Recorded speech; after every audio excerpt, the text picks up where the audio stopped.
नमस्कार, जय माता दी सबको। स्वागत है आपका हमारे चैनल एस्ट्रो फॉर लाइफ में। कैसे हैं आप सब?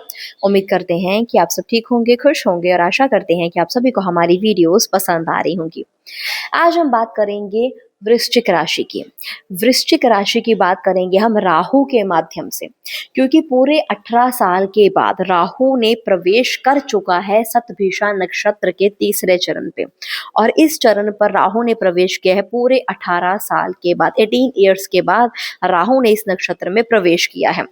और ये रहेगा 2026 पूरे दिसंबर तक इसी नक्षत्र पे। और ये कौन से घर पर रहेगा और कौन से घर पर इसकी दृष्टियां होंगी, जिसके आधार पर हम आपको बताएंगे कि आपके जीवन में इसका क्या प्रभाव देखने को मिलेगा। राहु के प्रभावों को जानने से पहले बहुत जरूरी है समझना कि राहु है क्या चीज। राहु जो जैसे कि शनि है वो कर्म प्रधान दाता है, वैसे जो राहु है ना वो कलयुग का राजा है। जैसे आज के समय में बहुत जरूरी है आपको सेल्फिश होना थोड़ा सा, कि आप अपने बारे में पहले सोचो फिर दूसरों के बारे में सोचो। अब सेल्फिश का मतलब ये नहीं है कि इतना मतलबी बन जाओ कि किसी की परवाह ना करो। ये एक बहुत ही पॉजिटिव वे में आपको सेल्फिश बनाता है कि पहले तुम खुद के बारे में तो सोच लो, फिर तुम लोगों के बारे में सोचना। कहते हैं ना कि पहले अपने परिवार के बारे में सोचो फिर तुम आगे किसी के बारे में सोचो। जैसे कि एक कहावत भी है, चैरिटी बिगिंस एट होम, कि पहले अपने बारे में, अपने घर के बारे में सोचो फिर आगे किसी के बारे में तुम सोचो। तो इस तरीके का सेल्फिश ही आपको बनाता है। आपको ऐसा सेल्फिश बनाएगा कि कोई भोला भाला समझकर आपको आपका कोई नुकसान ना कर दे, कोई भोला समझ के आपका फायदा ना उठा ले। ये इस चीज के लिए आपको थोड़ा सेल्फिश बनाता है। और ये आपके अंदर गजब का कॉन्फिडेंस लाता है। ये चतुर बनाता है, चालाक बनाता है, बुद्धिमान बनाता है, कॉन्फिडेंस देता है, पॉजिटिव एटीट्यूड देता है, जो कि आजकल के समय के लिए जरूरी है। और आजकल के समय का ही इंसान ये आपको बनाता है कि आप बहुत आगे तक बढ़ो, आप पॉजिटिव एटीट्यूड रखो, आप कॉन्फिडेंस भी रखो, आप लोगों के लिए, लोगों के हित के लिए काम भी करो, लेकिन पहले खुद के बारे में सोचो फिर आप आगे लोगों के बारे में सोचो। ये इस तरीके का व्यक्तित्व आपके अंदर लेकर आता है। राहु बहुत ही जिद्दी ग्रह भी है।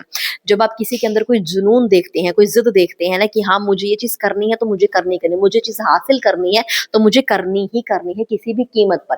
ये जो जिद है, ये जो जुनून है, ये राहु के प्रभाव के बिना नहीं आ सकता किसी के दिमाग के ऊपर। तो राहु ही ऐसा प्रभाव लेकर आता है। और राहु कभी भी हजारों लाखों की बात नहीं करता, ये व्यक्तियों को अरबों खरबों तक पहुंचाता है। रोडपति से करोड़पति बनाने की ताकत राहु रखता है। अब राहु के नेगेटिव पॉइंट्स को जान ले तो राहु ना भ्रमित करने वाला ग्रह भी है।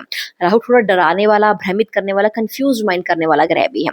तो इसकी नेचर को समझते हुए, इसकी नीयत को समझते हुए अगर हम आगे बढ़ते हैं ना, तो राहु जिद पे आ जाता है कि हाँ ये मेरी नीयत को समझते हुए आगे बढ़ा है, अब मेरी जिद है कि मैं इस व्यक्ति को आगे तक पहुंचाऊंगा।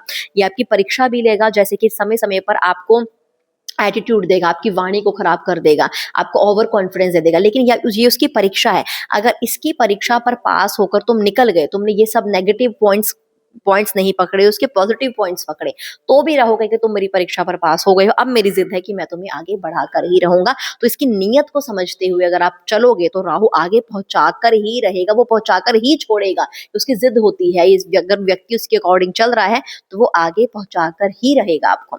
अब राहु कहाँ बैठा है? राहु बैठा है आपके चौथे घर पर। चौथा घर क्या होता है? आपकी प्रॉपर्टी से जुड़ा होता है, आपके वाहन से जुड़ा होता है, आपकी मातृभूमि से जुड़ा होता है। और इसका प्रभाव कहाँ पड़ा है? 8वें घर पर और 12वें घर पर।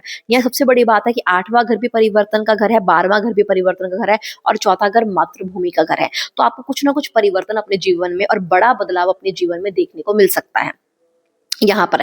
जैसे कि आप अपने मातृभूमि से अलग होकर कहीं पर काम कर सकते हैं, क्योंकि 12वां घर जो है जहाँ पर इसका प्रभाव पड़ा है ये फॉरेन से भी जुड़ा हुआ है। तो अगर आप स्टडी के लिए या फिर अपने कार्य के क्षेत्र के लिए फॉरेन जाना चाहते हैं तो पूरे योग है 2026 में जाने के।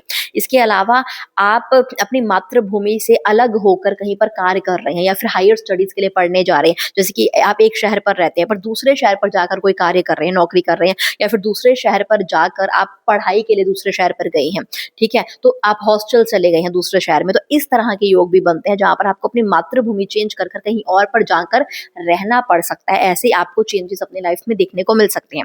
इसके अलावा ये प्रॉपर्टी और वाहन का भी है। तो जिनका भी काम प्रॉपर्टी से रिलेटेड है, प्रॉपर्टी खरीदने बेचने का जिनका काम है, उनका काम बहुत तगड़े रूप से चलने वाला है 2026 में।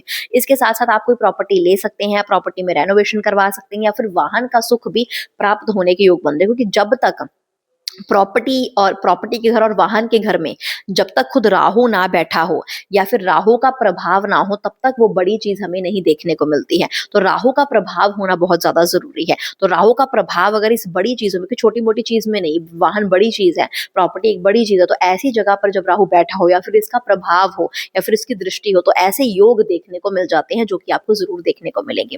अब इसकी दृष्टि 12वें घर पर, 12वां घर करता है फॉरेन से कनेक्ट। ठीक है, अगर आपका काम ऐसा है जहां पर फॉरेन का कनेक्शन आ रहा है, जिसकी मार्केटिंग से जुड़ा हुआ, ऑनलाइन से जुड़ा हुआ, या फिर कोई ऐसा काम है जहां पर लॉन्ग ट्रेवल्स आपको करने पड़ते हैं, जैसे कि इंपोर्ट एक्सपोर्ट का काम हो गया, सोशलाइजिंग काम हो गया, ऑनलाइन से जुड़ा हुआ कोई काम हो गया जहां पर आपका लिंक फॉरेन से जुड़ा हुआ है, या फिर कोई ऐसा काम करते हो जहां पर फॉरेन से आपको पैसे आते हैं, ठीक है, या फिर आप फॉरेन जाकर सेटलमेंट करना चाहते हो अपने काम की, तो इसका योग 2026 में 100% आपको देखने को मिलेगा। और योग भी बहुत अच्छा देखने को मिलेगा, जिसमें आपको तरक्की देखने मिलेगी, जिसमें आपको फायदा देखने को मिलेगा, मुनाफा काफी होगा आपको। तो ये चीजें आपको देखने को मिल सकती हैं।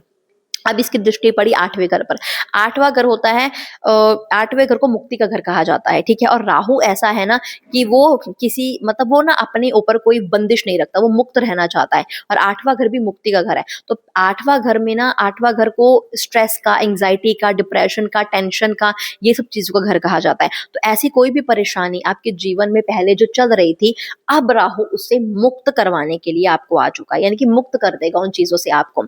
इसके अलावा जो राहु है आजकल का टाइम का राजा, यानी कि कलयुग का राजा। कलयुग में क्या चल रहा है इस टाइम? क्या चल रहा है इस टाइम? चल रहा है ऑनलाइन, इस टाइम चल रही है मार्केटिंग, इस टाइम चल रही है एआई। तो जिनका भी काम इनसे रिलेटेड है, यूट्यूब से रिलेटेड है, सोशलाइजिंग से रिलेटेड है, सोशल मीडिया से रिलेटेड है, एआई से रिलेटेड है, मार्केटिंग से रिलेटेड है, तो जिनका भी काम इन सब चीजों से रिलेटेड है, स्पेशली वृश्चिक राशि वालों का, तो उनका काम बहुत ही तगड़े रूप से चलने वाला है। बहुत ही अच्छा बेनिफिट, बहुत ही अच्छा लाभ, बहुत ही अच्छा मुनाफा मिलने वाला है। और अगर आप सोच भी रहे हैं ना कुछ ऑनलाइन से जुड़ा काम करने के लिए, तो 100% कीजिए कि 2026 से बड़ा साल नहीं आने वाला, क्योंकि दिसंबर तक ही राहु आपकी राशि में रहने वाला है। ठीक है, और बड़े अच्छे नक्षत्र में रहने वाला, तीसरा नक्षत्र अच्छा नक्षत्र है ये। तो अच्छे नक्षत्र पर बैठकर अगर आप ऑनलाइन से जुड़ा, क्योंकि राहु आजकल का टाइम है, आजकल ऑनलाइन की चीजें चल रही है, ऑनलाइन चल रहा है आजकल ज्यादा, सोशल मीडिया चल रहा है, तो ऐसा कोई कार्य अगर आप शुरू करना चाहते हैं 2026 में, तो इससे बेहतरीन मौका आपको दोबारा नहीं मिलेगा जहां पर आपको इतना बड़ा लाभ, इतना बड़ा मुनाफा, इतना बड़ा प्रॉफिट देखने को मिले। अब राहु की एक नियत और भी है, जहां पर भी ये होते हैं ना, वहाँ पे 100% रिजल्ट नहीं देते, चेतावनी जरूर देते हैं। तो यहाँ पर चेतावनी ये है कि ये आपको थोड़ा बहुत भ्रमित कर सकता है, कंफ्यूज माइंड कर सकता है, आपको थोड़ी कंफ्यूजन दे सकता है। तो कंफ्यूज नहीं होना, स्टेबिलिटी लेकर आनी है अपने काम में, आगे बढ़ते रहना, ना भ्रमित होना है, ना कंफ्यूज होना है। और जब राहु आपको बहुत कुछ देगा ना, तो घमंड नहीं लाना है, मैं शब्द का प्रयोग नहीं करना। जहां आप घमंड ले आए, अहंकार ले आए, कंफ्यूज हो गए, भ्रमित हो गए, वहीं से राहु आपको पीछे ले जाना शुरू कर देगा, क्योंकि उसकी परीक्षा में आप पास नहीं हुए। उसकी नियत के अनुसार चलोगे तो वो आपको लाभ 100% और बहुत अच्छी मात्रा में देगा, जिसका आपको अच्छा ही फल मिलेगा। ठीक है, तो बहुत लाभकारी है राहु आपके लिए, आपके प्रॉपर्टी सुख के लिए, आपके वाहन के लिए, आपके धन के लिए, आपको के फॉरेन के लिए, ये सब चीजों के लिए अच्छा है। वाणी पर कंट्रोल करना जरूरी है, अहंकार पर कंट्रोल करना जरूरी है। इसकी परीक्षा में पास हो गए ना, तो वहां राहु इतने अच्छे नक्षत्र पर बैठा है, तो आपको आगे तो जरूर पहुंचा कर लाएगा। इसी के साथ इस वीडियो यहीं पे समाप्त करते हैं, और आपको बताना चाहते हैं कि अगर आप अपनी कुंडली भी चेक करवाना चाहते हैं तो स्क्रीन पर दिए गए इस नंबर पर व्हाट्सएप के जरिए हमसे संपर्क कर सकते हैं। अगर वीडियो अच्छी लगे तो लाइक करें, कमेंट करें, शेयर करें, हमारे चैनल को सब्सक्राइब करें। शुक्रिया।